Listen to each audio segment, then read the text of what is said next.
Hey, how's it going, Mike? Good. How you doing, Ryan? Good, good. Very good. Well, first of all, congratulations on the success of the film. And thank you so much. Did you have any idea it was going to blow up to be as big as it was? I feel like going into any sort of Disney project, whether you're a part of it or not, I think there's kind of this this level of success that everyone expects it to reach. Right. But I really didn't think it was, you know, I didn't think it was going to do this well. I knew it was going to do good because it's a very relatable film. It's a very diverse film, so I knew internationally it was going to be received very well. Because when you look at the film, every single audience member around the world has a certain character that they're able to relate to in Right. whether the way they look, whether the way they act, and in the way they sound. So I knew it was going to do well, but I mean, apparently it's on track to be the number third animated film of all time at box office. So that's just a little mind blowing. Yeah. Try, and then with the Oscar nomination, everything's just a little overwhelming at the moment. Right. Well, that's good though. It's good. It's a good way to be overwhelmed, right? Oh, absolutely. So tell us, going back to the beginning then a little bit. Tell us how you got the role of Hiro. This director I'd worked with in the past knew about Big Hero 6 and had asked me if I'd been to read for it, and I told him no. So he knew the casting directors over at Disney and asked if they'd seen me, and they hadn't. So and they were super excited because they had been calling all these after-school programs, church groups, and what have you to find Hiro. Basically, they wanted to cast true to the ethnicity. So the casting process was a little bit difficult because there aren't many Japanese American actors Right. in the U.S. So when they had me in, it was definitely a different auditioning experience. I met Christina, the producer of Feast, and at the time she was kind of help starting Big Hero 6. And when I met her, she was really excited to have me. And then once I was in the booth, I met Don Hall, and the two of us just got along really well. And he was quizzing me on Japanese pop culture, and it wasn't an audition like it usually is, where you go in and go, oh, how did I do? You do the whole song and dance. I went in, and it was more of a work session. I was able to go in and create this character with Don, and I had a great feeling about it. I walked out a couple hours later. They called for us to send them just kind of everything that I've done. And a couple weeks later, we got the call that we got it, and it was kind of mind blowing. It's like, you sure you don't want to do a second audition just to see if you know you want me? Like, Right. I don't know. Just the one and done thing was a little overwhelming. Sure, I can imagine. So tell us a little about the recording process itself. I know that obviously voice acting is relatively quick in terms of compared to like on-screen acting. How long did it take? Did you record by yourself like a lot of voice actors do, or did you interact with the cast at all? Tell us a little about that. Yeah, I worked with Maya Rudolph for about 20 minutes, but other than that, I didn't work with any of the other actors.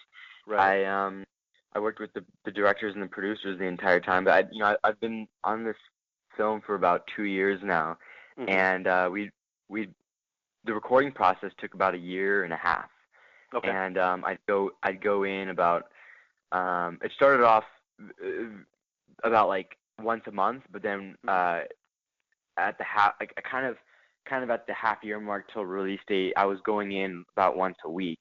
But these sessions ranged anywhere from 3 to 6 hours, and most of them were 6 hours, just because of the amount of material that Hiro has in the film.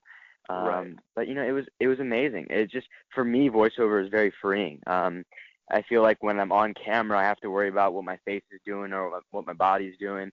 And with voiceover, I'm able to just kind of go in there and just kind of pour my brain out into the mic. It's just, yeah. Right. Now, Hiro is, like you said, there's sort of some similarities. He's Japanese American and he's, a young guy. So I'm curious how you guys are similar and how you're different. Yeah, he's a very he's a witty kid. He's a smart kid. He's much smarter than I am. But we we're very similar in the sense that our mouth can get, our brain and our mouth can get us into a little bit of trouble. And we're both problem solvers. We're both very hands-on people, but we both rely on friends, on a team. We can both do things on our own, but we prefer to do it with a team. So I mean, does that answer your question? Yeah, absolutely. Yeah. I'm curious, even though this is a big superhero kind of action film with a lot of humor in it, your character goes through a really wide range of emotions in the film. And I'm curious, what's the challenge in conveying all of that using just your voice? It was interesting. I feel like with other animated films in the past, when actors have had to play, have had to create a voice or had to play a character unlike themselves, they have to kind of create emotions and stuff like that. But because of how similar Hiro and I are in the way that we kind of look when I was 13, 14, and kind of the way we act, for me, I didn't have to change my voice. So all I did was go in the booth, be myself, and I revisited past emotions and